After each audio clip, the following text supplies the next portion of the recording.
जय हिंद साथियों। सबसे पहले आप सभी को नए साल की हार्दिक शुभकामनाएं, आपको और आपके परिवार को। तो दोस्तों, अब इसी मौके पर अब आ गया है MCQS सेट 17 प्रश्न। इसमें 641 से 680 तक रहेंगे।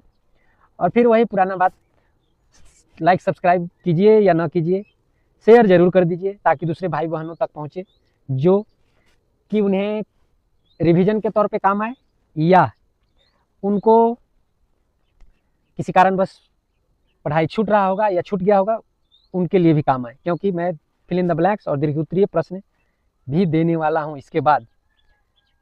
तो धन्यवाद। चलिए, बहुत टाइम हो गया, स्टार्ट करते हैं। 641 तंत्रिका कोशिका को क्या कहते हैं? कोई क्वेश्चन दोबारा रिपीट हुआ होगा, ये घबराने की बात नहीं है। 642 न्यूरॉन का कौन सा भाग आवेग को कोशिका शरीर की ओर लाता है? 643 न्यूरॉन का सबसे लंबा भाग कौन सा होता है? आपको बैकग्राउंड में चिड़िया का साउंड सुनाई दे रहा होगा। ये बहुत ही सुंदर चिड़िया है जो कि छोटा है। यह इमली के पेड़ पे बैठा हुआ है। मैं उसका वीडियो लेना चाहूँ तो, और छोटा चिड़िया होने की वजह से अच्छा उसका वीडियो नहीं आ सकता है, मगर बहुत अच्छा उसका साउंड लग रहा है। और वो जानबूझकर ऐसा लग रहा है कि पास में बैठ के साउंड कर रहा है। तो चलिए अब आगे चलते हैं। 644 दो न्यूरॉनों के बीच के जोड़ को क्या कहते हैं? 645 सिनेप्स पर कौन सा रसायन स्रावित होता है? 646 माइलिन शीथ किससे बनी होती है? 647 माइलिन शीथ के बीच में पाए जाने वाले खाली स्थान कहलाते हैं। सही विकल्पों का चयन करके उत्तर दीजिए। मुझे ऐसा लग रहा है कि अगर मैं 4-5 बार रिपीट कर दूं हर सेट को तो मुझे कंठस्थ हो जाएगा, क्योंकि मैं किसी कारणवश एक बार मैं वीडियो दोबारा मतलब बना लेता हूं तो मुझे बहुत सारा इसमें का प्रश्न याद हो जाता है। ऐसे तो मैं रीडिंग डाल के और प्रश्न तैयार करता हूं, मगर फिर भी मुझे ऐसा लग रहा है कि ऐसा 2-3 बार मैं करूं तो मुझे पूरा कंठस्थ हो जाएगा। तो ध्यान रहे दोस्तों, कोई भी चीज़ एक दिन में 100% याद नहीं होता, उसके अगले दिन 10 या 20% ही याद रहता है। ये ऐसा साइंटिफिक रीजन भी बताया गया है, जो उस पर मैं एक वीडियो बना के आपको बता दूंगा। कि घबराने की ज़रूरत नहीं है। तो 647 माइलिन शीथ के बीच बीच में पाए जाने वाले खाली स्थान कहलाते हैं। देख लीजिएगा, इसका लास्ट में उत्तरमाला रहेगा। 648 माइलिन शीथ के ऊपर की बाहरी झिल्ली को क्या कहते हैं? 649 श्रवण कोशिकाएं किसका निर्माण करती है? 649 श्रवण कोशिकाएं किसका निर्माण करती है? 650 अनेक तंत्रिका तंतुओं के मिलने से क्या बनता है? ये 650 था। 651 मानव मस्तिष्क का औसत भार कितना होता है? यह बहुत इजी और इम्पोर्टेंट क्वेश्चन है। 652 मस्तिष्क किस अस्थि संरचना में सुरक्षित रहता है? 653 मस्तिष्क को ढकने वाली झिल्लियां को क्या कहते हैं?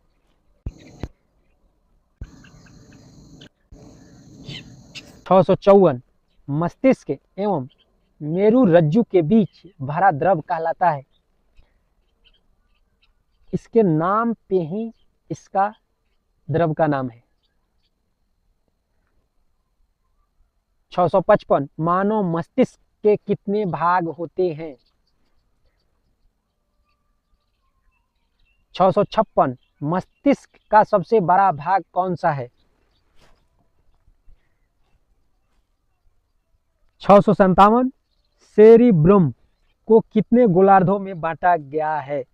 ध्यान रहे, ये सेरिब्रम मिस्टेक से सेरिब्रम लिखा गया है, तो इसको सुधार करके ही आप लिखें। गलत लिखा हुआ है तो गलत नहीं लिखें, वो जल्दी जल्दी टाइपिंग करने में हो जाता है गलती।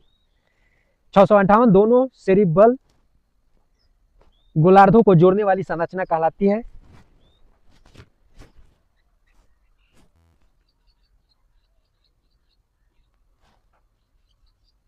669 सेरिब्रम की बाहरी परत को क्या कहते हैं?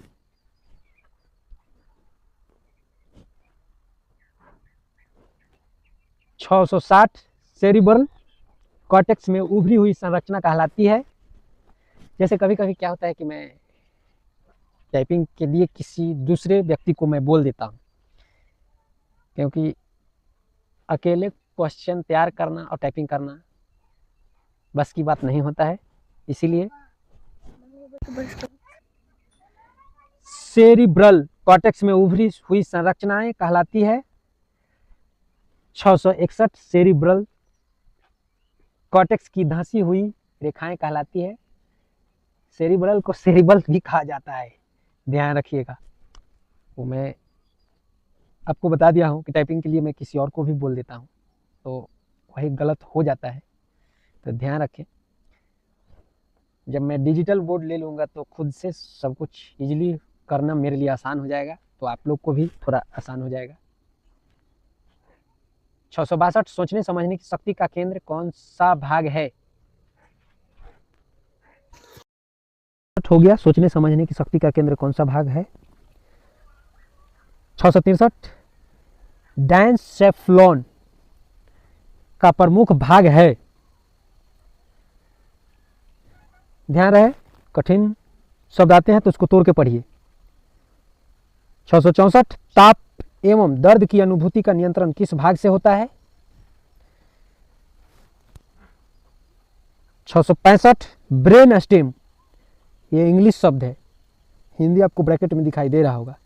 ब्रेन स्टेम के भाग हैं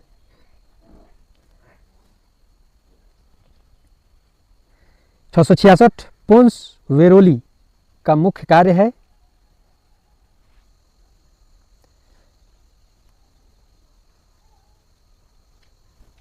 667 मेंडुला ऑब्लोंगाटा किसका नियंत्रण करता है? फिर से सुन लीजिए, मेंडुला ऑब्लोंगाटा किसका नियंत्रण करता है? 668 छींकना, खांसना, उल्टी करना किसके द्वारा नियंत्रित होता है?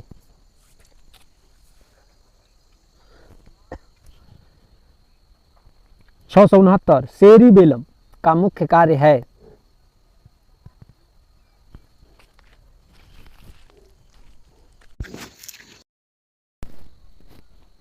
670 सेरिबेलम के नष्ट होने पर क्या प्रभावित होगा?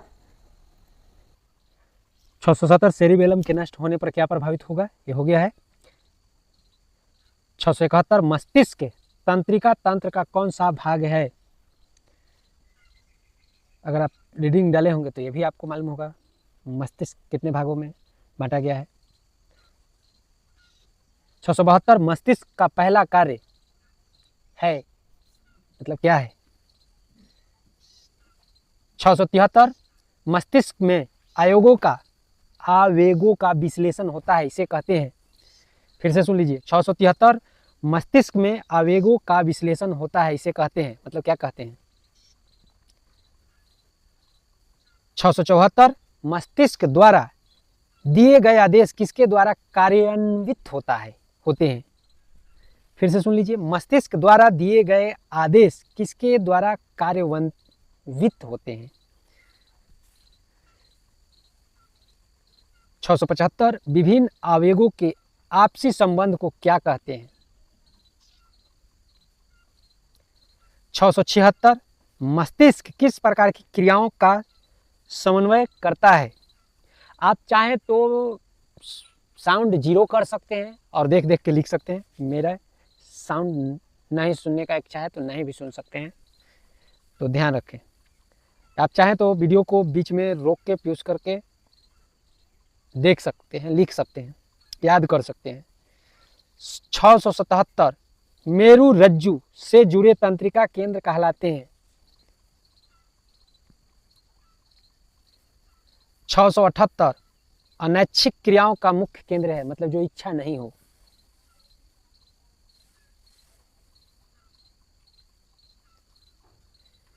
679 रक्तचाप का नियंत्रण होता है। 680 और इस सेट का आखिरी प्रश्न, सेट 17, मस्तिष्क का कौन सा भाग चेतना का केंद्र माना जाता है? तो सही विकल्पों का चयन करके उत्तर दीजिए और लास्ट में मैं उत्तरमाला दे ही दे रहा हूं। अब उत्तरमाला से आप मिलान कर लीजिए। फिर वही सवाल, शेयर जरूर करें, लाइक सब्सक्राइब करें या ना करें, ये आपके इच्छा के ऊपर है, मगर मेरे इच्छा से यही है, हाथ जोड़ के रिक्वेस्ट करके, कि आप शेयर जरूर करें। किसी भाई बहन को ज़रूरत होगा तो काम आ सकता है। तो धन्यवाद। अब उत्तरमाला से मिलान कर लीजिए। मिलते हैं नेक्स्ट सेट 18 में।